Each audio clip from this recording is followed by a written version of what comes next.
Have you guys played Snipper Clips? Yes. I love have. that game.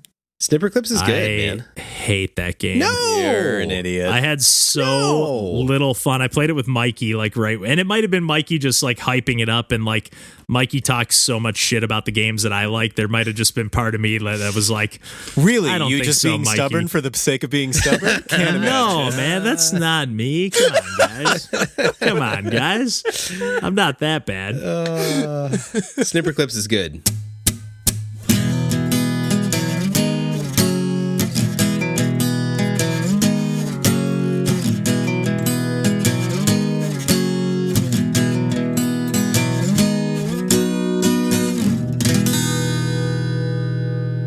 Hey, everybody. Welcome to Pursuing Pixels. This is episode number 48, and my name's Kevin Portelli, and I'm here tonight with Randall Nolery Hey, everybody.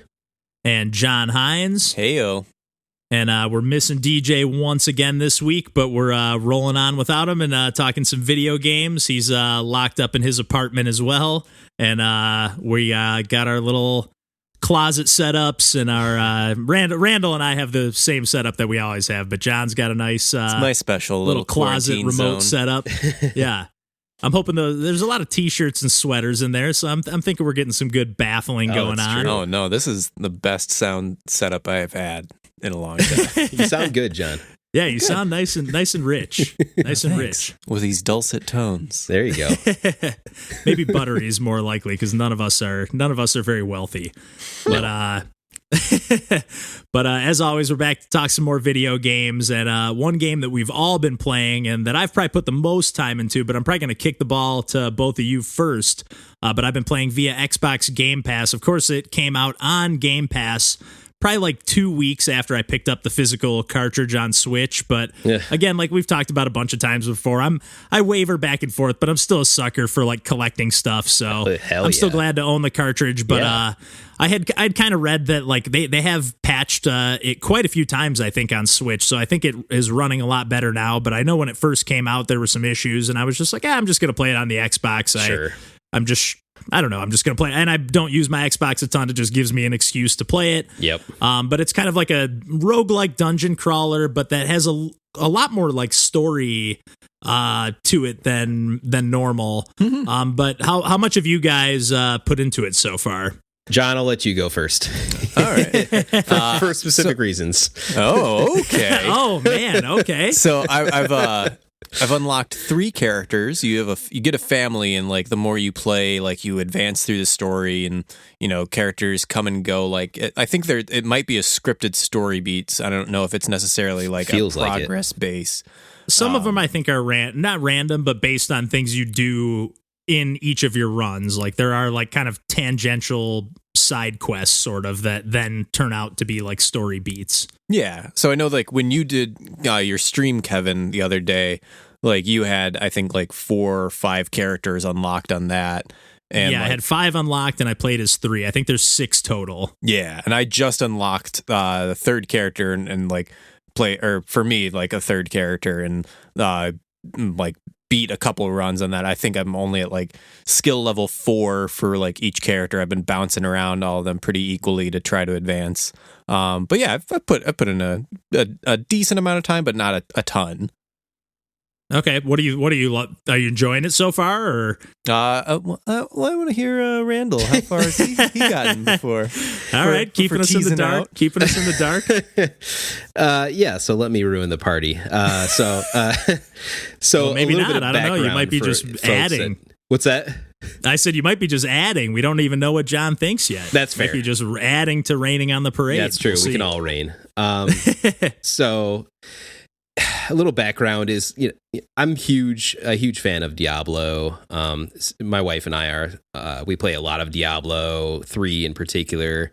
We played a lot of like the old Gauntlet games. So we really like these type of, action role-playing type of top-down, turn your brain off and smash on some things type of games. And I'm a huge sucker for sprite art, and this game has beautiful sprite art. Like, beautiful. Oh my gosh! Like, wow, so much love put into the sprite art. It's like really incredible, and like the way that they take advantage of they'll draw out this huge landscape or this scene, and they'll start pretty zoomed in on a lot of these scenes, and they'll start zooming out, and it's like, wow, like how long did this take? They put a bunch of detail and love into this. You can tell, at least from the art, but yeah, and the character like animations are just really like fluid, really detailed.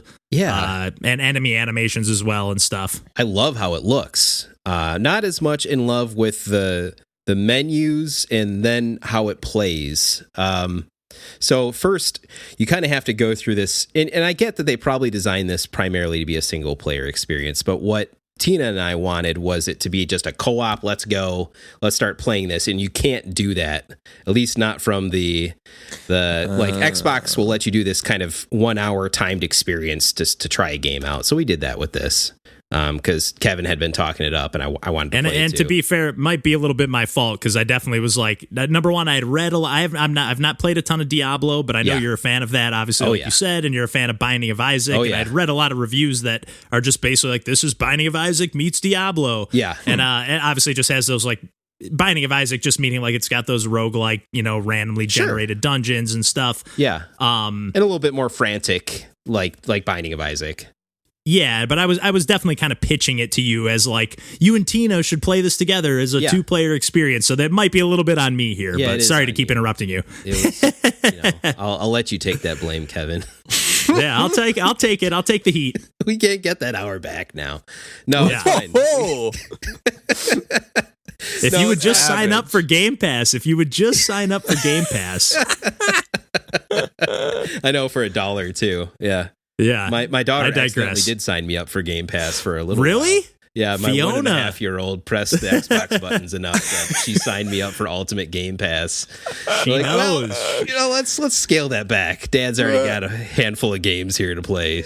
Yeah, we do have our fair share of backlogs here. Yeah, a little bit, hundreds of games, maybe even you'd say. Yeah, but back to Children of Morta. I have to play through this intro section. It's really pretty. The voice acting is actually pretty good. I'm enjoying it, but I'm also kind of frustrated because we're ready to play this co-op and we can't. So then we finally get to a place where it seems like the real game's going to open up. And then it takes some fumbling to like get signed into the controllers and like select characters to even start the co-op experience. And then we go in there and it's immediate like difficulty spike. Like, yes. Okay. Oh God. So we ran our head up against that wall a few times and then just kind of bailed out, and kind of had to bail out anyway because, like I said, it's on that hour timer with the Xbox thing. So maybe I'm not giving a fully fair shake, but didn't really have the best time as far as the gameplay experience was concerned in our time with it, unfortunately. I kind of like I had a very similar experience. I think at the very beginning of the game where like, you do the intro section and it's like kind of a tutorial thing where, you get your first character, John, and like this is also going to be very funny because there's a character named John and a character named Kevin in this game. And a character named Linda, which is my mom's name. It's great. But so you start off as John, and he's got like a sword and a shield, and that's like you're kind of using those two main mechanics. And like the intro area, they're giving you a healthy amount of like potions, and like the enemies aren't coming too hard. And like I was like, all right, that I kind of got that, but like I think Linda was unlocked right from the start, or where like you get those two characters. Right. Maybe at like the end of the tutorial. I can't remember. Like very early on, after the tutorial, like maybe after your first characters. run or something. Right. Because you start as John, and like you at least level him up to the point where you get another skill point. Like so, he has like some abilities that you can choose from, and like I was like, all right, I'm going to do like my first run as Linda, and I started that run, and I honest to God nearly died in the first room. Right. Like that difficulty spike was so rough. Like, especially when you're trying to learn a new mechanic. It wasn't until I was like 2/3 through that run with like that first run with Linda that I realized that she was a twin stick shooter. Like I was just repositioning and shooting.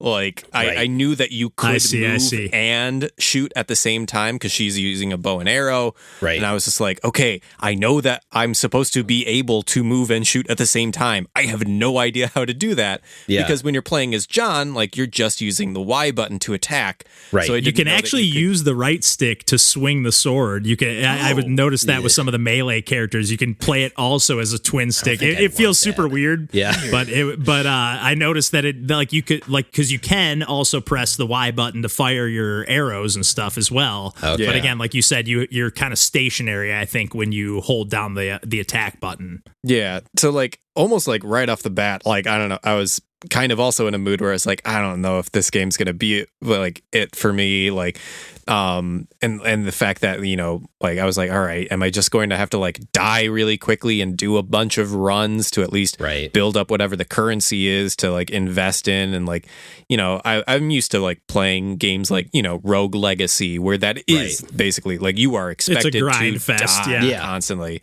But like at least with this, I was like, I don't know. Like, I feel like I should be able to advance more, at least through further than the first room in Right. like a run. But after like I started, you know, learning a little bit more of the mechanics, like I wouldn't necessarily say it was like a steep difficulty curve, but like it did take, you know, a couple runs for me to like really get a handle on anything and like really start to get a hold of it.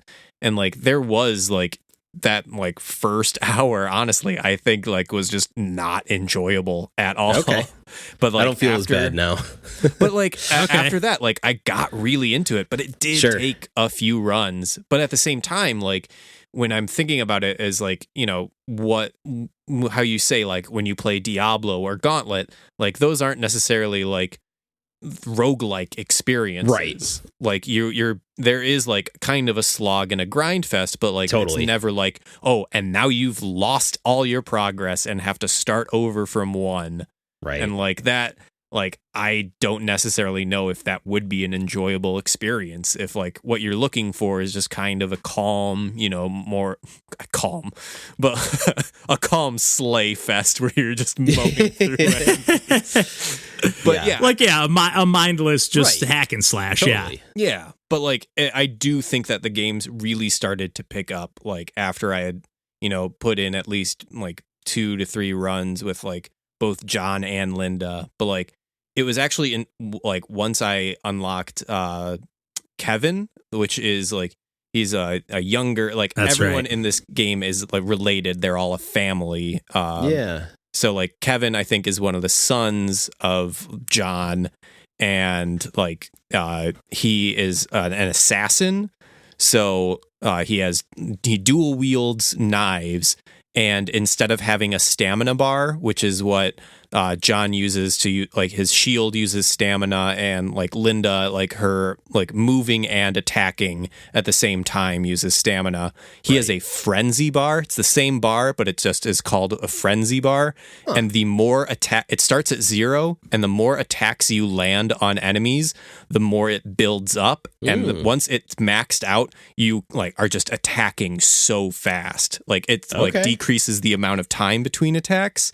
And like usually those attacks will also stagger enemies. So if like an enemy is attacking you, if you attack them, they'll like stop the attack.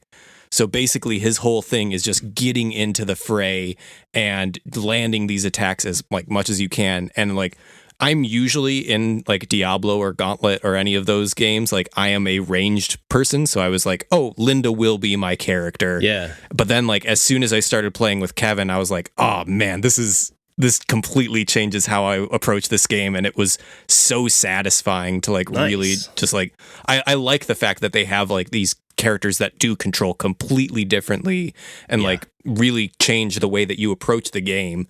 And like, I was doing so poorly against like the first boss as Linda, would get a little bit further with John, but like as soon as I unlocked Kevin, like just crushed the first boss on like the Wow. first try. And I was like, man, Jeez. I really like how, I don't know, it just felt like being like, all right, this is going to be like like multiple games with like unlocking each character. And then like that also made me really excited to unlock another character and see Right. like how they will control. Right. Oh, yeah. I'm glad you switched gears, John, because I was definitely going to switch gears of this conversation as well and hopefully sell Randall on this game, even though he seems like he might be lost to the cause. But I am just having a blast. So like I said, I have 5 of the 6 characters unlocked so far. And like the characters, like just at like Kevin, like John, the character that you start with, you have like 1 dash, right? And Kevin has up to 3 dashes. You have like a dash meter that fills. So he's also faster than all the other characters. And then each character has their own individual skill tree that as you level them up, like you get different power ups that also use like that mana meter or whatever, your magic meter. But you get different abilities with each character, but also as you like unlock, you can level up each of those abilities individually. But as you spend enough points, you also level up this like family tree. So like once you unlock like the second tier with a character, it'll unlock an ability or a buff for the whole family. Oh, so like the whole family now moves faster. That's cool. And to force you to play as other characters, like if you play like 3 runs in a row as John or something, he will become fatigued and you'll have to start with like 40% less health.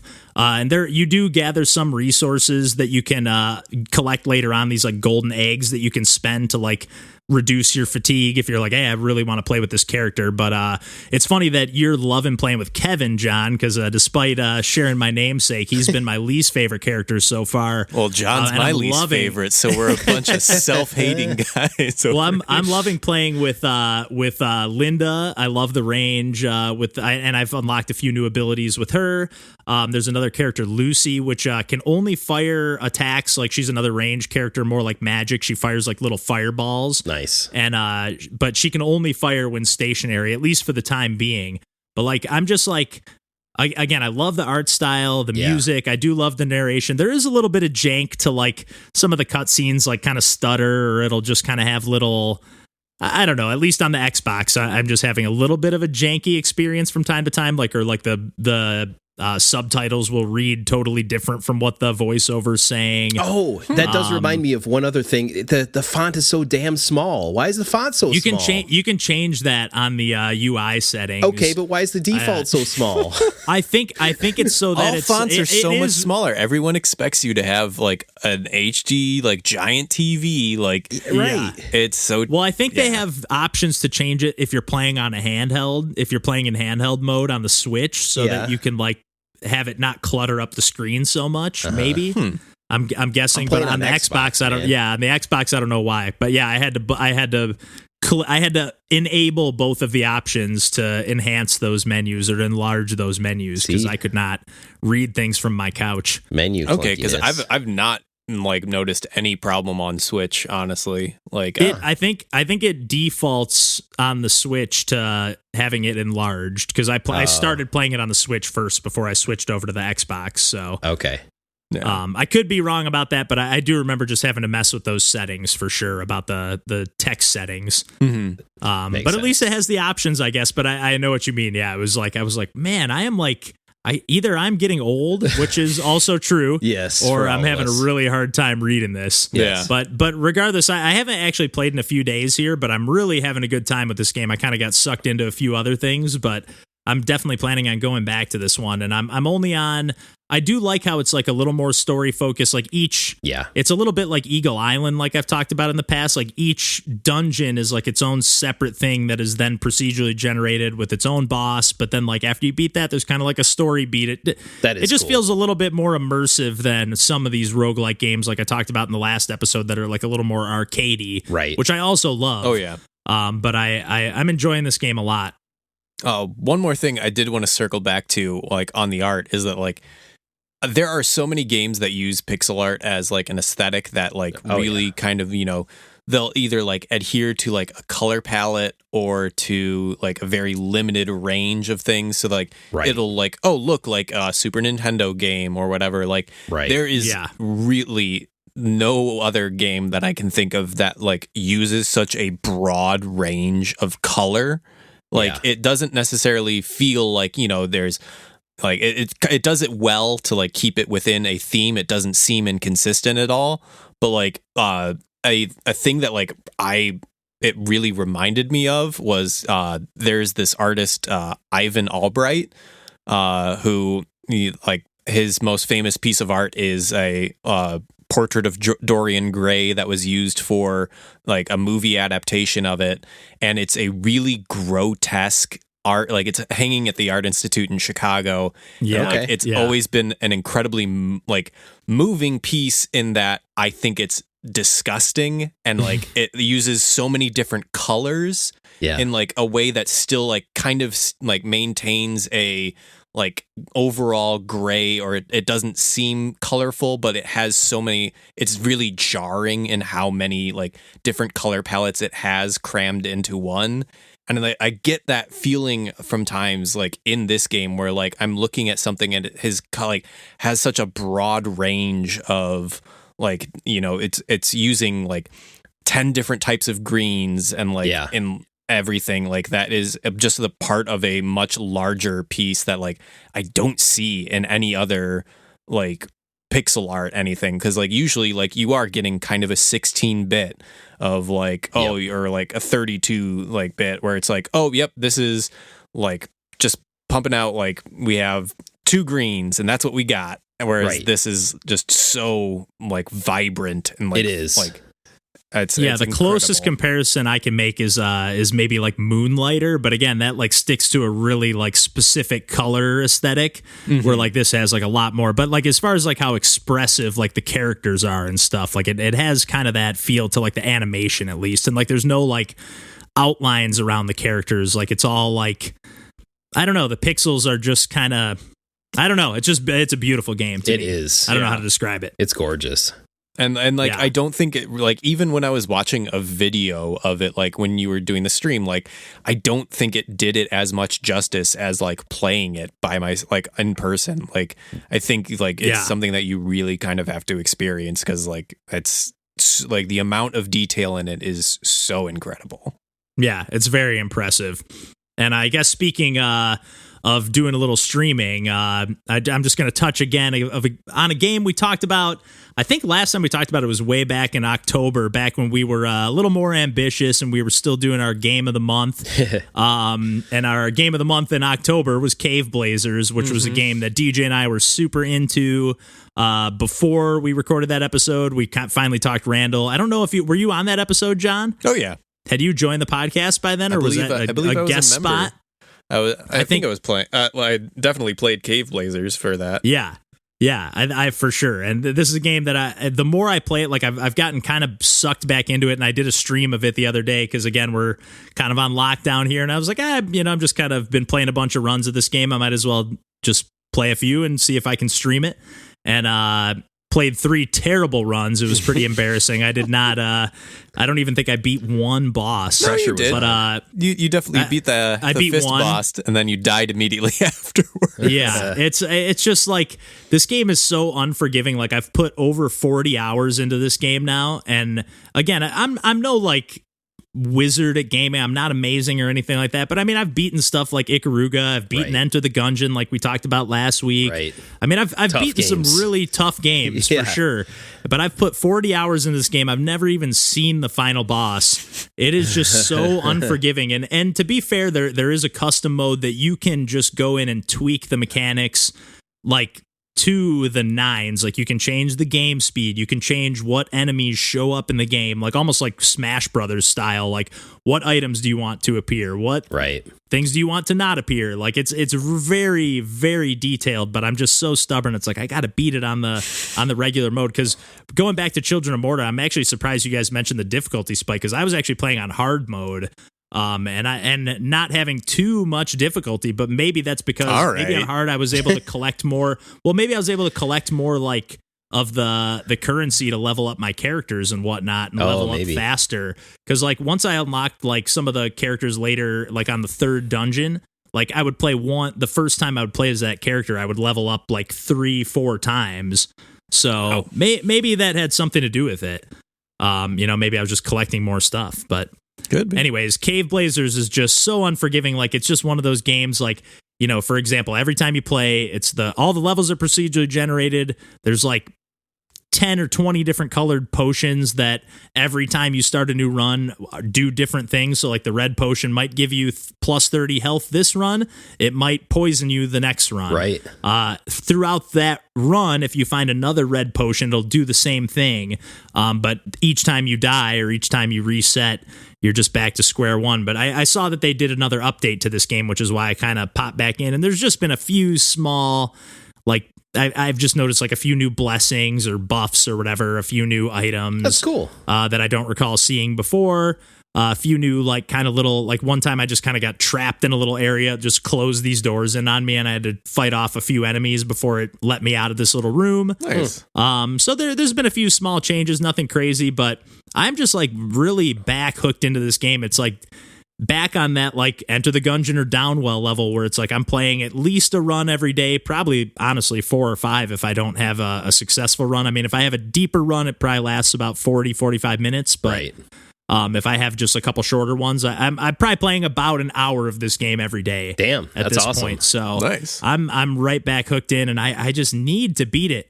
And the blessing that I'm going with at the moment, or the perk, I forget what they're called actually, but you can start with like a specific buff at the beginning of your run, and you can unlock more as you go on. I think there's maybe like 20 or 30 different ones to pick from, and I'm going with the twofold blessing, which gives me every time I shoot an arrow, I shoot 2 arrows at once. Nice. And then I think it also gives me like a few like +2 range damage, or like there's a few other like buffs, but you start with no melee weapon. You have to find one. But I've just been like, man, I just love having those 2 arrows. But for the longest time, I was just going with the double jump.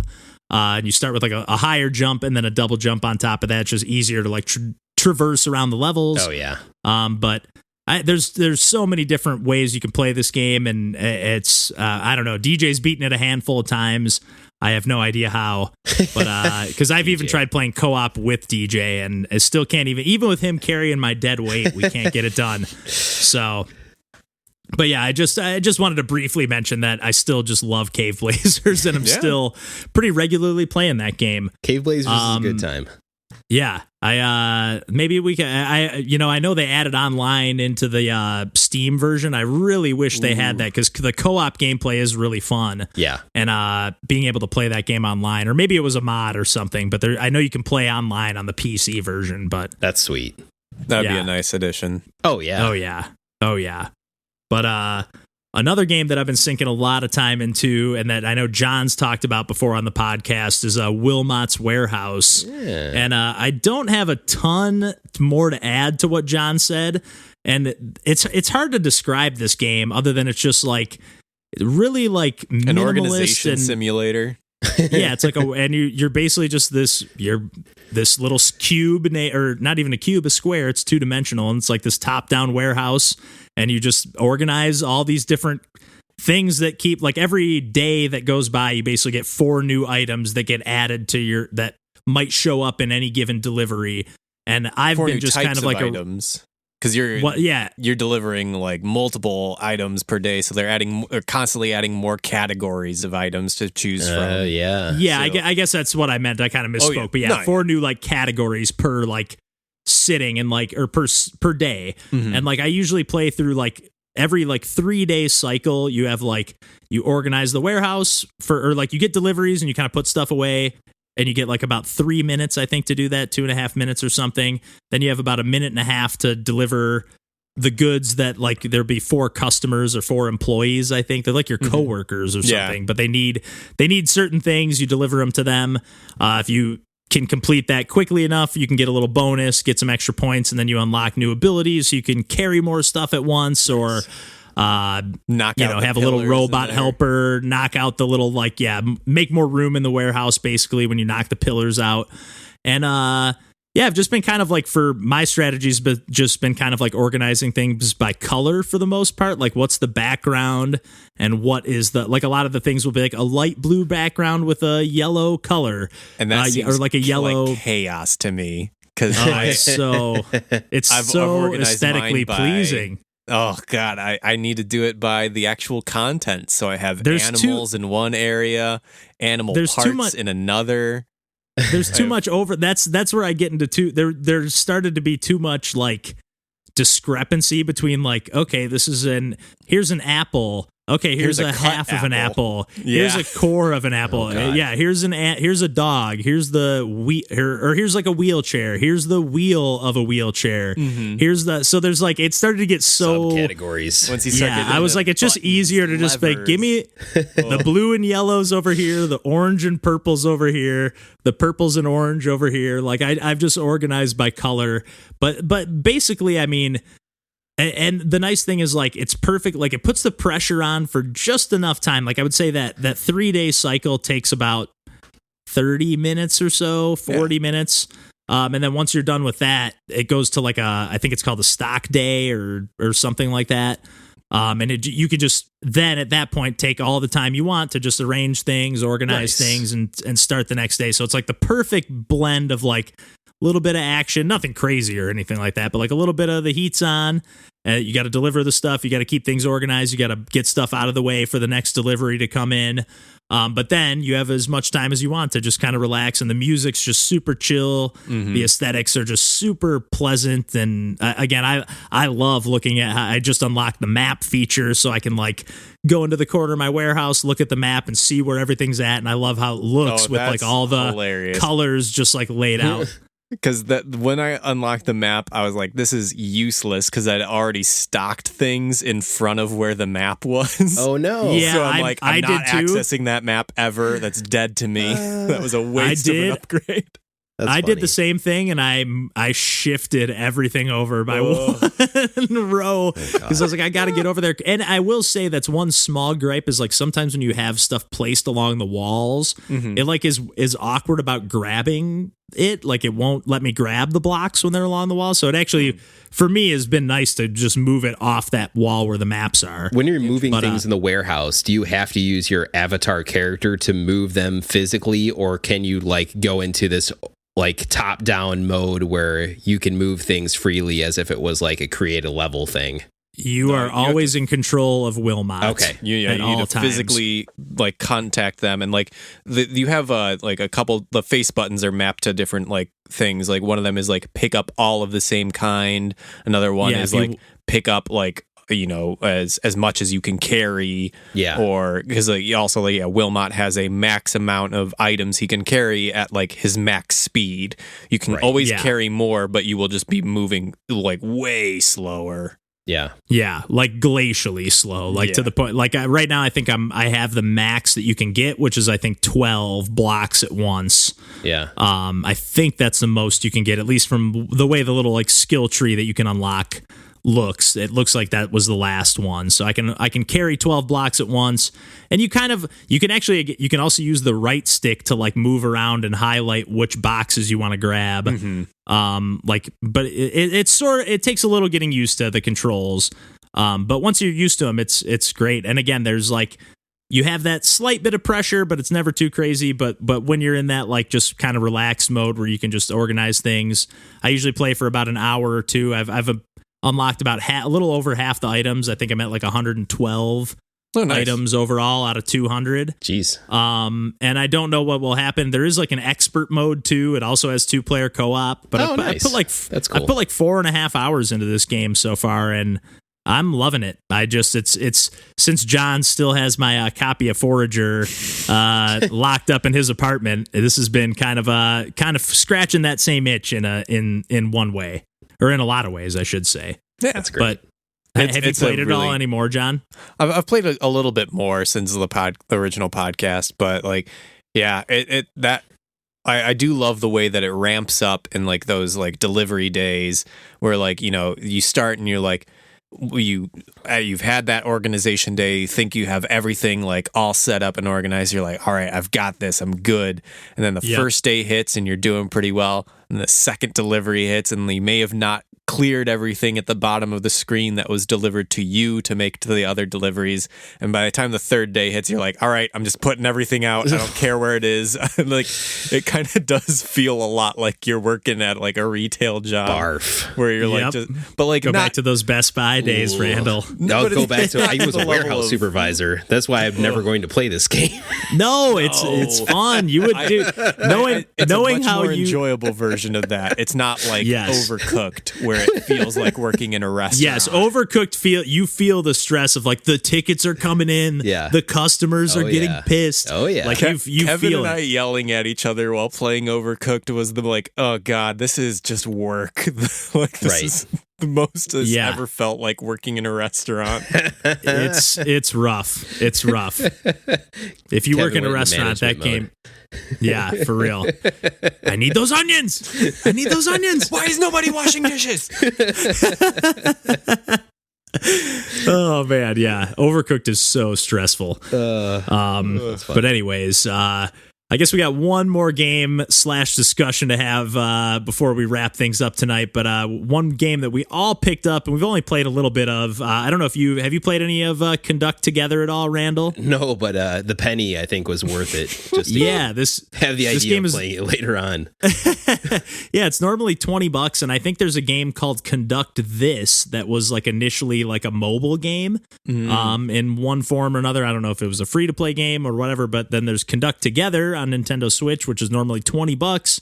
It's like a train arcade game, kind of like a puzzle arcade game, sort of, I guess. But yeah, it was on sale for a penny, and I was just like, why not? Like, literally, I have the coins sitting on my Switch. I didn't even have to actually. If you bought any game digitally, you have that as like the coins, the reward coin. Yeah, yeah. So I didn't even have to make an actual transaction of any kind. So it's like, of course, I'll just download this. And it had actually caught my eye before. It was on my wish list.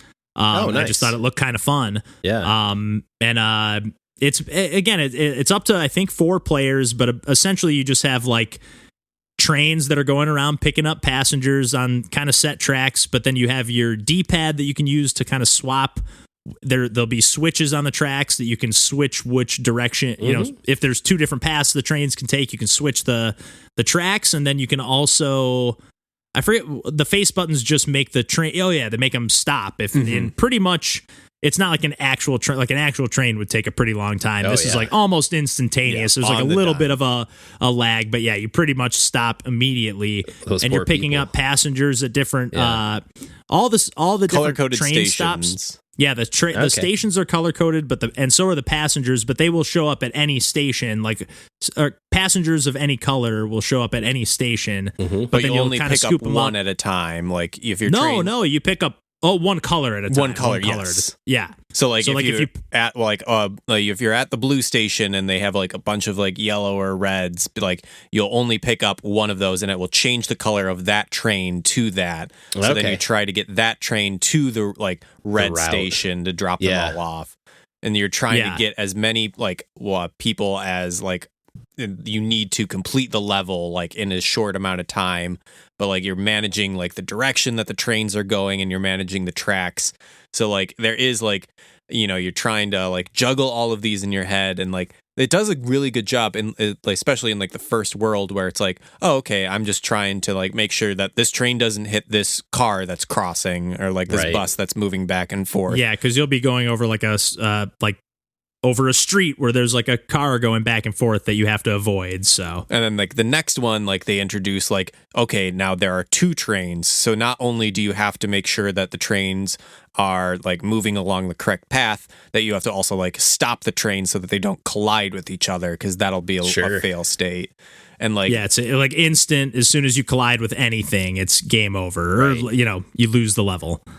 But yeah, it's a great puzzle game. Like I was really getting into it. Like I only beat like the first world or whatever. Like they have a first collection of levels, and like, you know, you're gaining coins that you use to unlock like different modes of like literal like model trains. Like nice. I have like the Bahnhof train and from Germany, and then the UK shuttle. Like it's such a charming game, and like it's a really like quick paced and like easy to understand, but like still pretty complex. And like, yeah, and it's like bright and colorful. It's just like, it just like makes you want to play it. At least for me, it's just like, Yeah, I don't know. I'm having a really good time with it as well. I played maybe the first like 3 worlds, which are maybe like 5 to 7 levels each. Mm-hmm.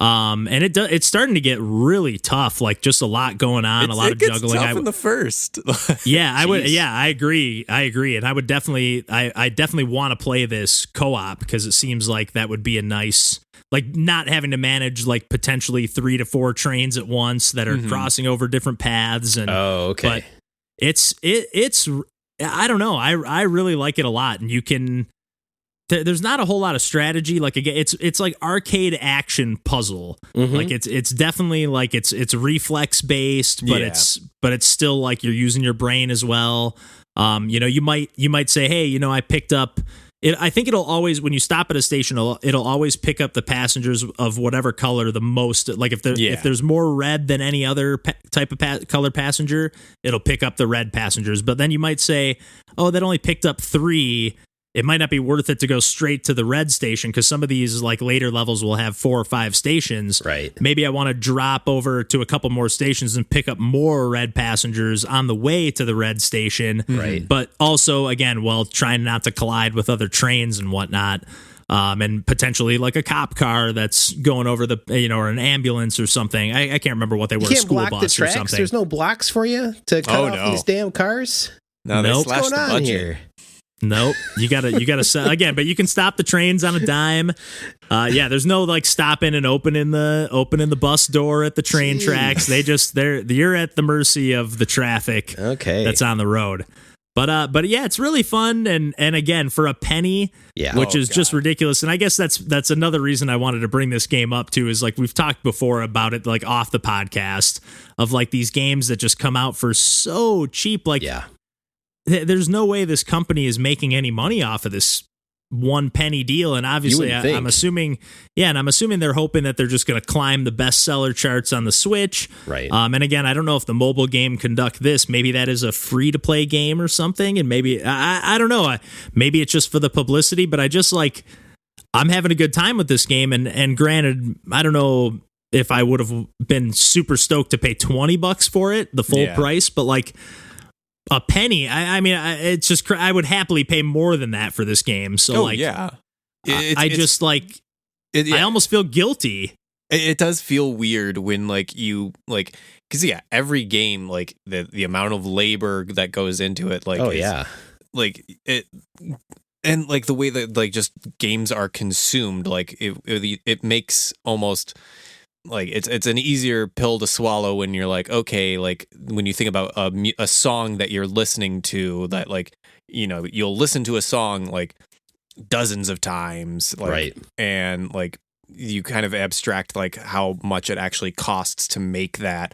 But like a game that you're paying for once and that you're like playing continuously, like I there's no amount of like balancing that in my mind of like, I spent a penny for this game. Like, there's no way that the person who made this is getting they're not making any money. Amount they can't be that making, they deserve. Yeah. I mean, considering that you gotta believe Nintendo's got their own transaction fee in this whole deal, let alone folks using their credit cards and everything else. Like, how do you cut a penny up that many ways in the first place? Like, and the only business model that I think could make sense besides name recognition is if they plan to do like a DLC package. But what percentage of folks are going to bother that bought this for a penny just because it was a penny, not even that they were that interested in? I mean, it sounds like it worked out with this game. Like, I'm super psyched to actually play this, and like I love trains anyway, so it was a no-brainer. But a lot of these games, folks, I think are just picking up because they're a penny regardless, right? Yeah. Well, I mean, I just did the math real quick. So like, even if they sold 1 million copies of this on the Switch, it would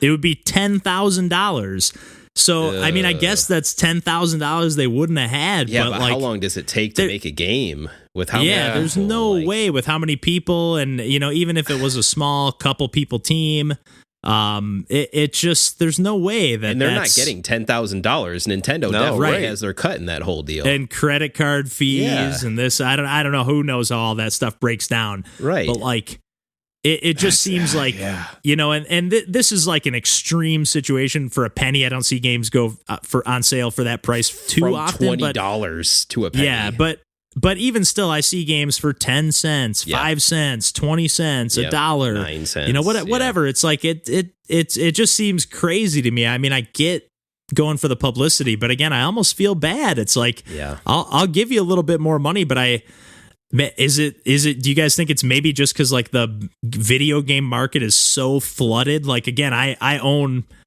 almost 300 games on my Switch, and that's not to mention all the other consoles and stuff that I have and retro stuff. Like, is it just that there's so many games and that's just like the only way for some of these games that don't, you know, come out with all the pre-buzz and hype before they're coming out?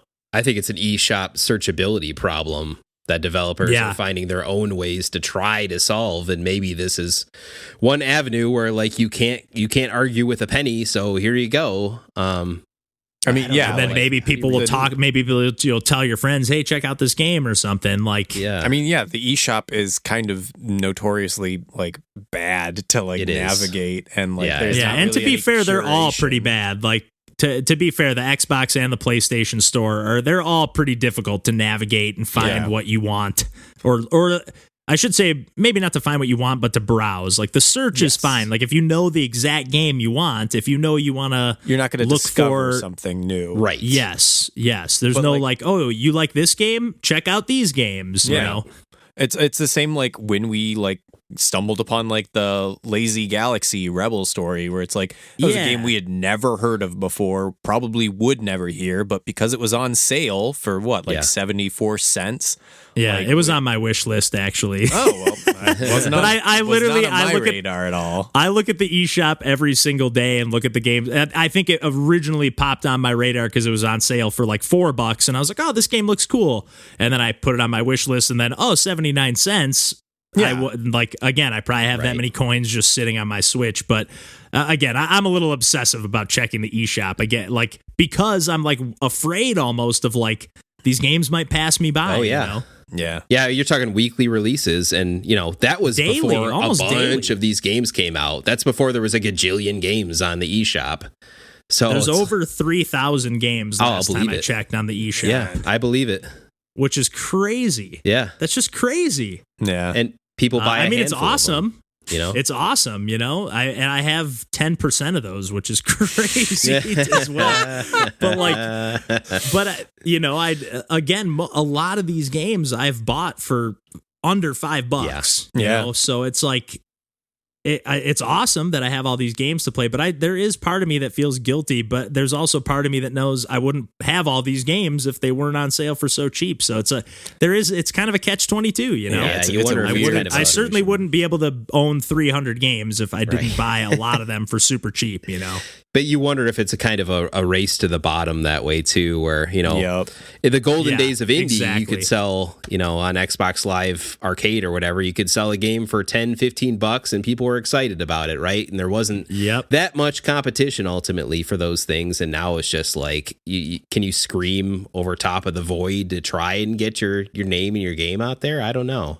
What can you do?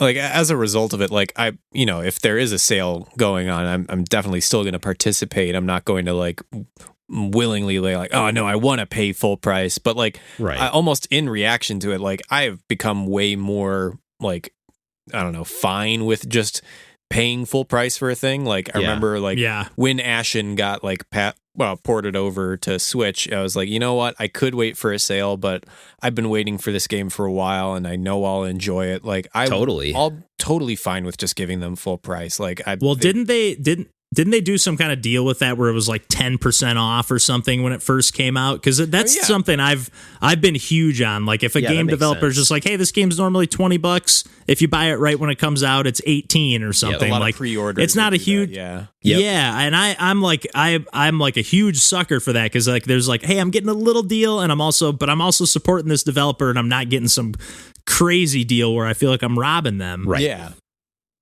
Right. Exactly.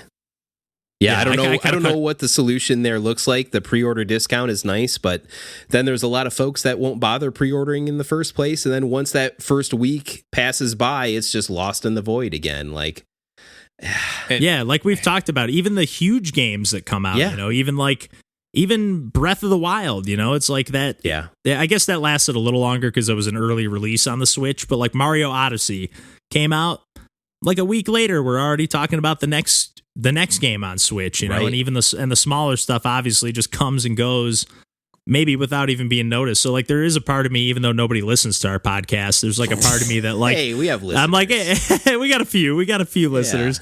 There's like a part of me that feels a little less guilty if I'm like, hey, we could kind of help get the word out about these games or something that we're picking up for criminally cheap prices. But it's definitely at least I'm at least making a point to. The small thing I feel like I can do is because like John said, I definitely am going to keep taking advantage of the deals because I'm not going to deprive myself, but I'm just going to like make sure I like take note of like who are these developers. Like I'm going to make sure I keep an eye on like what they make in the future, and just try to support them in the future in other ways, I guess, or with their future games. So and if they make a good game, be your curation. Yeah. Yeah, we'll find some good games for you. Like I said, I'm on the eShop every day, so like a psychopath. Just like, well, I wonder what's on there today. It's its own game in a way, isn't it? It is. That's almost the first game I play every day. It's like, but you can, it's just nuts. Like on any given day, there can be up to like 950 games on sale. Sure, which is just insane. Like right now, I think when I checked earlier today, it was like 657. Yeah. So there's a lot of games on sale every day, and probably on the especially Switch. now because they know folks are in quarantine, so they're more than likely going to be checking that stuff out. So. Yeah. Yep. So wild. Well, yeah. So I guess check out the eShop in the meantime if you're looking for something new to play. And again, listen to us. Keep an eye on Pursuing Pixels on our. We definitely post a lot about deals and stuff. I shouldn't say a lot, but somewhat frequently on like Instagram and Twitter and stuff. So especially if any game that we particularly love is one. Right. Yeah, I would say for the most part, unless it's just some crazy deal and we play it just for a quick second, like, hey, if it's Lazy Star Galaxy for 75 cents, I might just post about it just because it's 75 cents. Right. But otherwise, usually if we're posting about it, it's something that we're at least somewhat behind and enjoying. Totally. So, yeah, if not wholeheartedly enjoying. So it's something we probably talked about. Yeah. Yeah, exactly. So, but I think we can probably wrap it up there this week. You guys feeling good? Yeah. Mm-hmm. Cool. Well, as always, you can find us at pursuingpixels.com. We have new episodes every Monday. You can find us on Instagram and Twitter, like I was just saying. We've also been trying to do some Twitch streams here and there and uploading videos to YouTube as well at Pursuing Pixels. YouTube, you got to actually just search us because, we don't have enough clout to have the actual / Pursuing Pixels, but we'll get there someday. We'll get there. Maybe if you watch a couple of our... a couple of the videos I did with Caveblazers and Children of Morta, like we talked about earlier in the episode. Yeah. But until next week, stay safe, stay healthy, everybody, and we'll catch you next Monday. Take care. Bye-bye. See ya.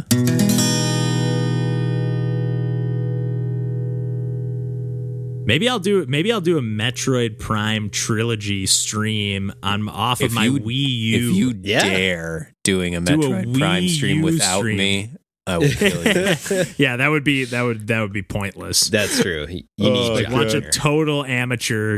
I'll just be like, what is the point of scanning anything in this game? Just shit talking it under the Pursuing Pixels name.